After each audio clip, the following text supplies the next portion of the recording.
Hey folks, today is Friday, June 6th, 2025. As usual, my name is Jake Baldino, here to get you caught up on all the video game news that has been going on this week. And we're recording this at an interesting point, right? Because this goes out on Friday, and Friday evening is the big Summer Game Fest live stream with Jeff Keighley.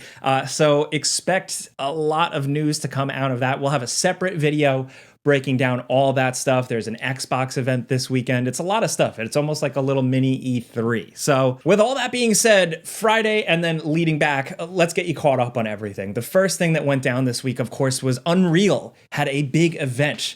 Unreal's State of Unreal event highlights the newest technology and all the technical jargon and gobbledygook that comes with graphics technology. But the big thing you need to know, the big takeaway, is that we kind of got our first look at The Witcher 4.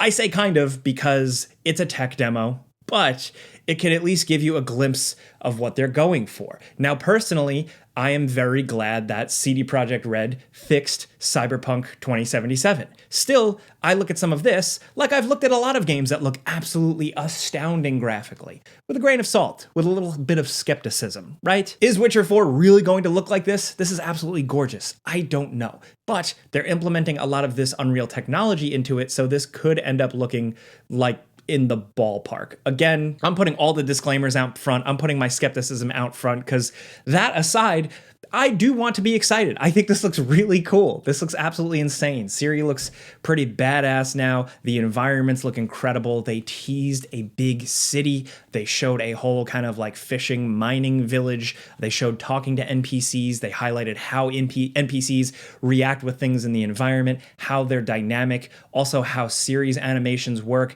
how they tie together with interacting with other things and with interacting with her horse. She's got this big, beautiful black horse that I guess is like the new Roach. Hopefully this horse behaves better than Roach. The kicker here too is that they said that this demo, what we're seeing running here, it's running at 60 frames per second on a base PS5.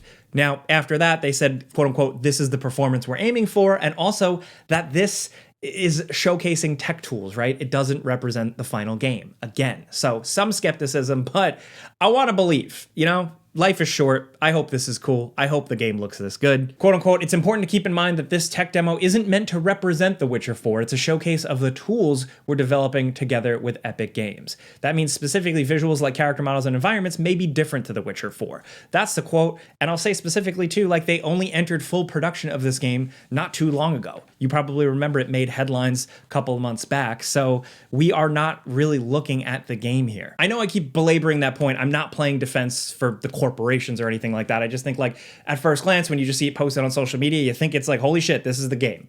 There's a little bit more to it. Life is full of asterisks and people tend to miss them. So I tend to be annoying about them. Still, visually, and if just like being optimistic of the future of video game graphics, it does look absolutely insane. So I'll leave it at that. I hope games can really start to look and perform like this. And before we keep going, this video is sponsored by Boot.dev. I'm really excited to talk about this platform today because essentially they understand that to learn and master programming online, it can be kind of boring. So they gamify it. They made learning programming a video game, and it actually really works. They've got a bunch of courses and you can learn things like Python, Go, JavaScript, Linux. But all of these courses are intuitive and interactive. They walk you through the process and you learn by, being hands-on. But it's all designed around a video game and it feels like an RPG. Do well and you earn EXP and you level up. If you mess up, you can take a hit to your armor level. There are potions for EXP boosts, there's a bunch of different stat tracking, and also a really solid dedicated community on Discord as well. The reality with learning programming, and they acknowledge this, is that it takes time. It takes quite a bit, so why not feel like you're playing a game, leveling up, grinding, pursuing? And Boot.dev as a platform is still always updating, so they're always adding new types of gaming surprises and things to do with the community. I've been loving it so far because I usually find this stuff incredibly intimidating, and I'm a couple of days in now,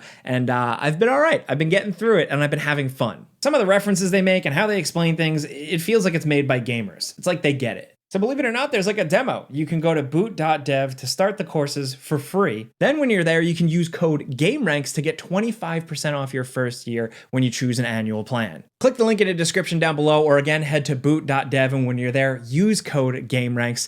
Definitely check it out. I've been really enjoying it, and big thanks to Boot.dev for sponsoring this video. Now let's get back to the news. Also this week, it was so busy, we got a big state of play from PlayStation. Yes, they dropped a lot of nuggets, a lot of information here. We did a whole video rounding up a lot of that news as well. I'll link that in the description, but the greatest hits, the cliff notes, if you want them. Grasshopper manufacturer Suda51 are making a weird new game called Romeo is a Dead Man. This looks like a return to form for him. This just looks like a chaotic Japanese slasher. It's releasing in 2026. Also, Capcom's big AAA game Pragmata got a look like it's actually returning. Like, this game kind of went dormant for a while. It was kind of on an indefinite hiatus, but now we see it. We got a little glimpse of some sci-fi third-person gameplay. Also, speaking of gameplay, Silent Hill F, we got a look at some gameplay, some combat. It's very much what you expect. You're swinging a pipe at one of the most disgusting, grossest things you've ever seen. The monster designs, the environment, a little bit of the music here, it's all really cool. And the game got a release date. It's actually pretty soon. It's September 25th, 2025. Also, we got a new look at Metal Gear Solid 3 Delta, showing more environments, showing the boss battles, showing that like the animations and stuff are still very much true to the old game. Some people might think it looks clunky and old, but I love Metal Gear Solid 3 and I want it preserved, so I like seeing this. They also teased some multiplayer, which is cool. It's been a while since Metal Gear had some multiplayer, and like this, you know, you love to see it. There's a new Bloodstained game, Bloodstained: The Scarlet Engagement. Final Fantasy Tactics is getting redone and re-released. That's coming in September. Thief is returning, but in a way where you're not playing as Garrett, and it's a VR game, but I'm happy to have Thief something. Also, Mortal Kombat, the early days, are getting collected into Legacy Collection in 2025 by Digital Eclipse, the guys who know how to preserve and re-release these games. Also, don't miss Tides of Tomorrow. This just has a really cool art style. This is like just some weird kind of multiplayer heist escape game where you're kind of like following ghosts or avatars of other people escaping. Some interesting ideas here. Also, Neo 3 was straight up revealed. It's a new one with seemingly like a heavy character and a ninja style character for play styles, more open levels. There's a demo out now, and the full game is coming in 2026. Also, Marvel Tokuon Fighting Souls. This is coming in 2026. This is like a big PlayStation game. It's a new Marvel fighting game that's not quite Marvel vs. Capcom, and it's from Arc System Works, who really, I think, knows what they're doing. They make cool cinematic but fun and tight fighting games. This is just really cool. The character designs are Marvel characters, but heavily Japanese influence. Like, it's just pretty crazy to see this all on display. This definitely seemed to be like a real big one for them, to the point where they like had Ghost of Yotei for like a second, and they're like, we'll talk about that later. Here's this crazy new Marvel game.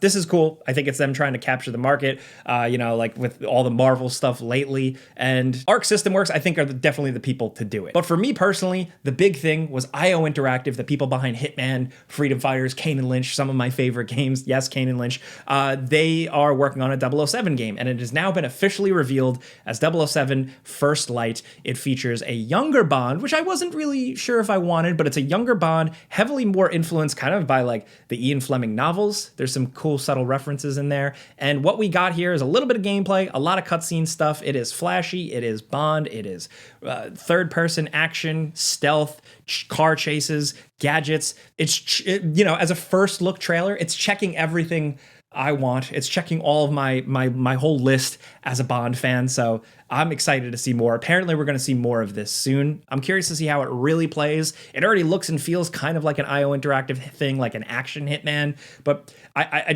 can't wait to see more. I gush about this a lot more in another video I did on my channel, youtube.com/Jake Baldino, if you want to check that out. But yeah, but that was the state of play. It felt like it had like a different type of game for everybody. A lot of substantial news, at least, some things to look forward to. So let me know what you think in the comments. Also, in some good news, Tango Gameworks is back. Remember that studio that, you know, of course, like they made most recently Hi-Fi Rush? They were shut down by Microsoft, but thankfully they were sold off, and now they're coming back. They got a website and everything. We don't know too much, but we know that they have a website, a new logo, a new look, and they're staffing up. So in a world of constant layoffs, game cancellations, and just seemingly gloom and doom, it's nice to see a studio that made some cool games is, you know, on the way back up. Also, in some interesting like rumors and speculation stuff, the Red Dead Redemption 2 next gen update, right? This is something that people have wanted forever. The game has never really been patched or updated to support the newer next-gen consoles. And like, it really feels like it's begging for it, right? It's been so long, and Rockstar is kind of just like,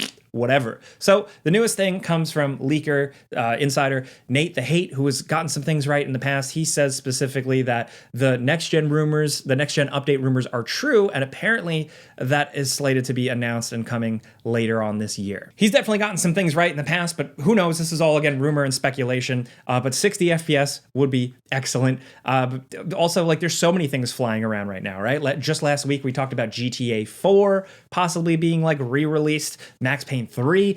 The rumors are flying. It's hard to make sense of what's real, what's not. So honestly, all we can do is just like talk about it like this and then just wait and see what actually happens. Elden Ring Night Rain is still going strong, and earlier this week the game was updated to improve solo play. That was like one of the bigger points of contention.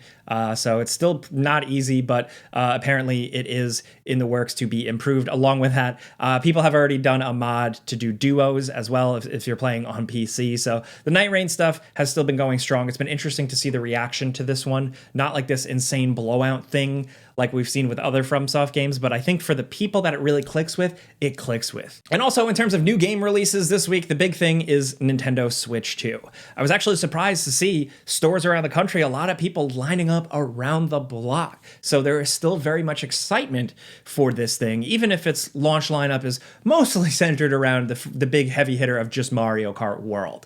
We are working very hard on videos. I got some first impressions coming of the Nintendo Switch that's probably out by the time this video is out, just some hardware insights and stuff like that. But so far, Mario Kart World seems fun. Does it seem like it's worth $80? I don't know for sure, but I think ultimately, and I said this in that video, the best is yet to come with the Switch 2. The hardware is improved, the specs are improved. It just seems like a good device. Now, really, we just wait for the heavy hitters to come. For me personally, that's Donkey Kong Bonanza and, of course, Metroid Prime 4. Still, honestly, it's just nice to see people excited about something. It's cool to see people like line up around the block like, you know, like the early days with the original Nintendo Switch, which that console still just felt like such a mystery. With Switch 2, it's pretty straightforward. You know what it is, but still, there's a lot of excitement about it. We're going to be talking about it a lot in videos, so keep your eyes peeled. But ultimately, let me know in the comments if you picked one up. Let me know what your experience has been. Of course, we'd love to hear it, just to know for videos. But that's everything in the news this week. To just get you caught up real quick, like I said, it's the calm before the storm with a bunch of stuff going on this weekend, an Xbox event,